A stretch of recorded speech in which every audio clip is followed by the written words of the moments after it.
2025 সালে বিশ্বের সবচেয়ে দুর্নীতিগ্রস্ত দেশের তালিকায় বাংলাদেশের অবস্থান দাঁড়িয়েছে 13তম।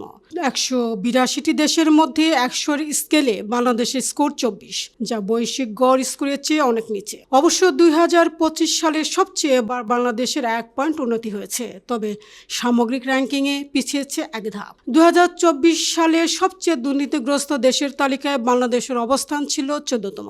10 ফেব্রুয়ারি রাজধানী ধানমন্ডিতে নিজেদের কার্যালয়ে এক সংবাদ সম্মেলনে ট্রান্সপারেন্সি ইন্টারন্যাশনাল দুর্নীতির ধারণা সূচক 2025 প্রকাশ করেছে। ট্রান্সপারেন্সি ইন্টারন্যাশনাল বাংলাদেশ টিআইবির নির্বাহী পরিচালক ইফতেখারুজ্জামান সূচকের তথ্য তুলে ধরেন। এই সূচকে বাংলাদেশের দুর্নীতির এই চিত্র উঠে এসেছে।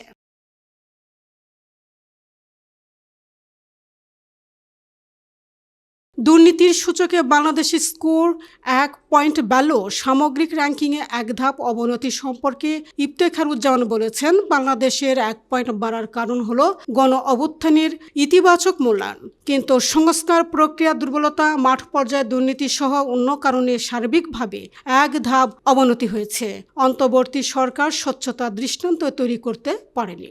ট্রান্সপারেন্সি ইন্টারন্যাশনাল 2025 সালে দুর্নীতির ধারণা সূচকে 99 স্কোর পেয়ে 2025 সালের সবচেয়ে কম দুর্নীতিগ্রস্ত দেশ হিসেবে তালিকার শীর্ষে অবস্থান করছে ডেনমার্ক। 88 স্কোর নিয়ে দ্বিতীয় অবস্থানে ফিনল্যান্ড আর 84 স্কোর পেয়ে তৃতীয় স্থানে সিঙ্গাপুর। অন্যদিকে 9 স্কোর নিয়ে সবচেয়ে দুর্নীতিগ্রস্ত তালিকায় যৌথভাবে শীর্ষে আছে সুদান, দক্ষিণ সুদান ও সোমালিয়া। 10 স্কোর নিয়ে দ্বিতীয় স্থানে ভেনেজুয়েলা আর 13 স্কোর পেয়ে যৌথভাবে তৃতীয় সর্বনিম্ন অবস্থানে আছে ইয়েমেন, লিবিয়া ও ইরিত্রিয়া।